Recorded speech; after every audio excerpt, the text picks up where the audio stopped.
But first, let's get started right away. Five-time champion, three-time MVP Magic Johnson shared his thoughts about the series. Take a look at what he tweeted. He said, if LeBron keeps playing the way he's playing, the Cavs win the title. This will be the single greatest performance we've seen in the finals. LeBron averaging 41 points per game, scoring 123 of the Cavs' points over the last 3 games. So, Stephen, I'll start with you first. Do you agree with Magic? Well, I definitely agree with him, but the first thing I want to do is get on Magic Johnson. I appreciate you tweeting it all, but damn it, we miss you. Get your behind on First Take, especially in a city like this, okay? We miss you, man. Where you at, Magic? Making another $1 billion business deal? Can't blame you for that. But come on now, pay a visit. With that being said, he's absolutely right. I think that when you look at LeBron James and the way that he has been playing, and you look at the magnitude of his performance, there's just no question that when you think about elite guys that have performed in NBA Finals history, what he has been doing without Kevin Love and Kyrie Irving, particularly against the best team in basketball supposedly this season, is absolutely astonishing, and there's just no way around it. You know, momentarily once Kyrie Irving went down, I'm sitting there thinking Cleveland has no shot. I feel bad for LeBron. I'm depressed for him because, to be quite honest with you, as much of a fan as I am of Steph Curry and the Golden State Warriors, I do not want a 4th loss in an NBA Finals on the resume of LeBron James. I think he's too great. I think he's too great of an ambassador for the game of basketball. I think he's too special of a talent, a role model, and beyond. I don't want to see him lose these finals. And so when you lose 2 of your primary weapons and you're thinking it's over, and then to watch this brother perform the way that he has performed, I can't say enough. And to me, what Magic Johnson said about him is just further validation, because when it comes to the game of basketball, who are any of us to be sacrilegious enough to disagree with the great Irvin Magic Johnson? It is rare that I have done it. I'm entitled to do it because part of the reason I know basketball the way that I do is because of what he taught me. But in the end, it's still in all its Magic, and his words resonate profoundly. You know how much I love Magic Johnson, and he is on my Mount Rushmore, and we're about to discuss Mount Rushmore here in just a minute. Yeah. But I'm about to be a little sacrilegious here because I'm not ready to go this far at this point. Obviously, your Cleveland Cavaliers here are halfway home, but only halfway home. And I'm saying to Magic, I get where he's headed, and I know where you're headed. If LeBron James is the deciding factor on closing this deal in 2 more finals games, obviously it will be hailed as the greatest achievement of LeBron's career. But I got to tell you, I'm just looking at the first 3 games. Pump the brakes. Hold your horses. I need to see more from LeBron James. Love what I saw from him down the stretch of Game 3. And I sat right here in this chair 24 hours ago, and I paid tribute to LeBron James because he made 4 straight clutch free throws. No doubters. All 4 of them. Swishes. I'm in awe, man. That was good because LeBron has struggled, as we know, historically in late-game free throw shooting situations. But now this question, maybe a little prematurely, is forcing me to look back at games 1 and 2. And I'm going to have to be objective here because at the end of game 1, regulation, LeBron James, I thought, made the wrong choice. We know, we've seen him do it before. He pulled up, stepped back, took a fall-away jump shot, and missed it. And then down the stretch of game 2, at the end of regulation, he missed a shot at the buzzer, and then 3 straight times in overtime, I thought he came up small in the clutch, and he was saved by Delly. Delly took him off the hook in game 2. So I have to keep that in perspective if I'm talking about the greatest finals ever. I have to keep this in perspective. I saw in USA Today that the supporting cast, this Cleveland Cavaliers supporting cast, was referred to as a ragtag collection of cast-offs. I'm here to suggest to you today that LeBron's performance is being slightly overrated because the supporting cast is being way underrated. And I think you would agree with me that the Kevin Love injury was somewhat a blessing in disguise because it allowed the emergence of Tristan Thompson. I'm here to tell you, if Kevin Love were in the starting lineup, I'm not sure this would be happening right now. Go ahead. First of all, you're cruel. And I'm going to tell you why you're cruel. Because you know I'm sick. You know I'm struggling, congestion. I got static all in my ears, which is irritating me even more with my headache. And what do? You I don't think even. it's your sickness you is don't, static. you I don't don't hear even. anything. You don't even wait 10 minutes into the show to get on my last irritate nerve. you, yep. This is just cruel, Okay. Skip. It's just cruel, okay? Yeah. It's just the deal. what I do. Here's the deal. It is what you do, okay? All right? I mean, damn. I mean, the Excedrin hasn't even kicked in yet. You know I'm not well, and you're still irritating me already. You didn't even wait a half hour. Here's the deal. We talk about game one. We know that LeBron James made the wrong decision by not going to the rack. All right? We get that. Yep. He comes back in game two, does exactly what we chided him for not doing in game one. You still had a problem with that. He got He didn't fouled. make any of those shots. He got fouled. Well, he got hacked too. He got fouled on 3 occasions where there was no call.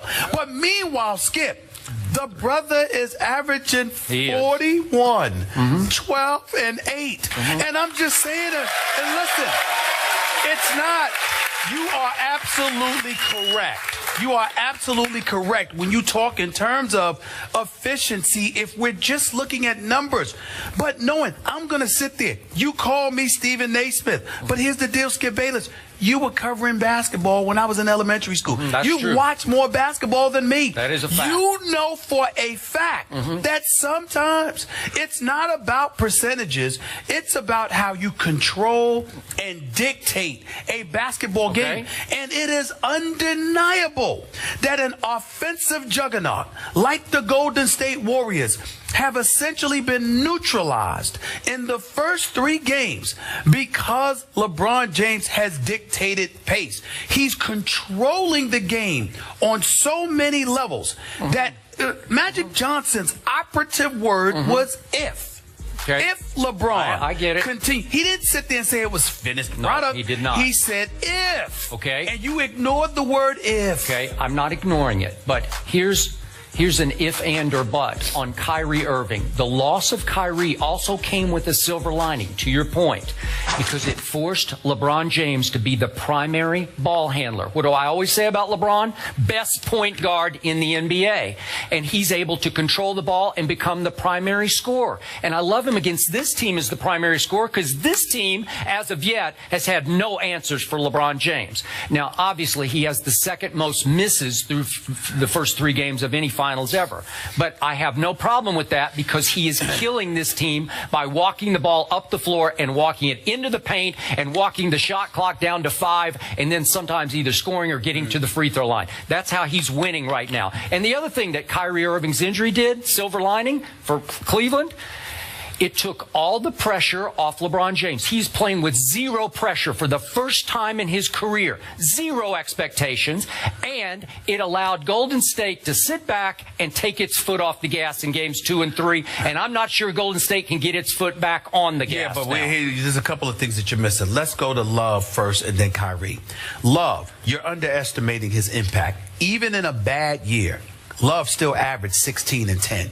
In a bad year for him compared to the numbers that he puts up, Kevin Love is a sniper from long range. Okay. His ability to be out on the floor, spread the floor. You also have to remember there was 16 to 17 games this year. He didn't even play in the fourth quarter. So Tristan Thompson was going to be in there anyway. The point is you're underestimating the importance of having that extra body to keep guys fresh. Okay. That's point number 1.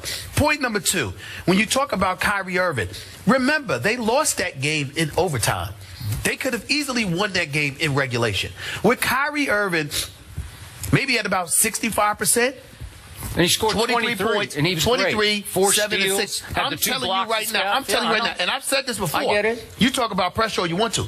Kyrie Irving and Kevin Love, with the personnel they already had in place, I would have picked Cleveland to win this series in 5. In 5? In 5, they'd have took Golden State so you out. would rather Kevin Love be playing 70% of the time? No, Kevin Love would not have been playing. Yes, he would have. No, he would not have. If he was healthy, no, he would not have. Skip, he wasn't playing 70% of the time when he was healthy. He would sit some fourth quarters. That's right, Skip, and that's what I'm saying to you. Okay, again, 3/4 of a game is 75%. Skip, arguing by not letting me make my point. You're not letting me make my point.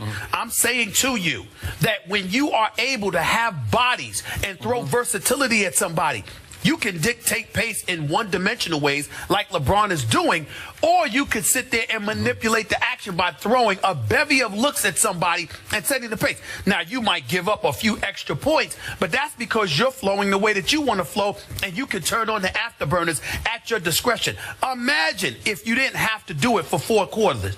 Imagine just for 12 minutes, 10 minutes, 5 minutes, you're able to take the lineup that you have right now, fresh, because Kevin Love and Kyrie Irving was already in the lineup, and throw the kitchen sink at Golden State at a moment's notice to derail them. Okay. All of a sudden, you can make that difficult as well. So there are various ways to skin a cat. All I'm saying to you is that as great as the Cleveland Cavaliers have performed in terms of expectation, do not underestimate how much better off they would be with Kevin Love and Kyrie Irving available to them. Because then, I believe, as much as I like Golden State, I believe Cleveland would have blown them out of the building. Well, they blew them out the other night. They're up 20 late in the third quarter. No, I'm just saying to you, okay. But what you saw by the 20 up in the third quarter, they would have been doing that throughout the series. Okay, we have 2 more big wins to go for LeBron James and company. The target for the greatest finals I ever saw one man play was the 1998 finals, the last of Michael Jordan's 6 rings. Remember Game 6? You were there in Utah. Okay, Utah had home court advantage, and the series was 2-3-2. So the last 2 games were at Utah. In Game 6, Scottie Pippen hurt his back early in the game on a dunk, was incredibly limited, ended up scoring 7 points and 8 points in the game. Michael Jordan went for 45 in Game 6, and you know how it ended. Holding the pose on Brian Russell, making that shot that won the championship, because I'm not sure Scottie could have gone in a Game 7 at Utah. That was the greatest individual performance I've ever seen against 2 Hall of Famers in Karl Malone and John Stockton. So I'm putting that as LeBron's target for the next 2 games to close the deal. Then I'd sit back and try to evaluate those 2 finals. Yeah, but you know, that's real. See, you put me in a bad spot because I love the mailman. And we love the mailman. He's a Hall of Famer. We know that. But if Karl Malone wasn't executing off of a pick and roll, or pick and pop or pick and roll with John Stockton, or he wasn't scoring on a fast break, Karl Malone didn't resemble a Hall of Fame player. You're saying he doesn't belong in the Hall of Fame? I didn't say that. I said he did not resemble a Hall of Fame player outside of those situations. Karl Malone shot jump shots from the elbow, or Karl Malone scored off a pick and roll, or Karl Malone scored off of fast breaks. But with his back to the basket, that was foreign territory because that wasn't Karl Malone's game. Michael Jordan came, and what did he do? Karl Malone had that ball on the block, and Michael Jordan acted like he was going one way and came back and stole the ball and stripped it from him. And took it the length of the floor and shot it. Did he? And it was over. What I'm saying to you, this wasn't Jordan against Kareem in his prime with Showtime. This wasn't Jordan against McHale and Bird. This was Jordan against basically a 2-man team in the Utah Jazz in terms of offensive production. Want to check in those guys could play, but I'm just saying it was really about Stockton and Malone. So when you look at it from that perspective, I look at Golden State considerably softer, not as hardcore as Karl Malone, no question, but we're talking about snipers here. Yeah. We're talking about snipers here. They haven't been the last 2 they games. Haven't. The splashes have been the Crash Brothers, haven't they? No. Oh, okay. Listen. Klay Thompson showed up for the first 3 quarters, and Steph Curry showed up in the 4th. Keep that in mind. I'm not sure he scored 16 total points. I'm just saying that he made some shots. On here. He made some shots. You mentioned that LeBron is averaging 41, 12, and 8. Magic Johnson talked about that. He said the Warriors can't allow LeBron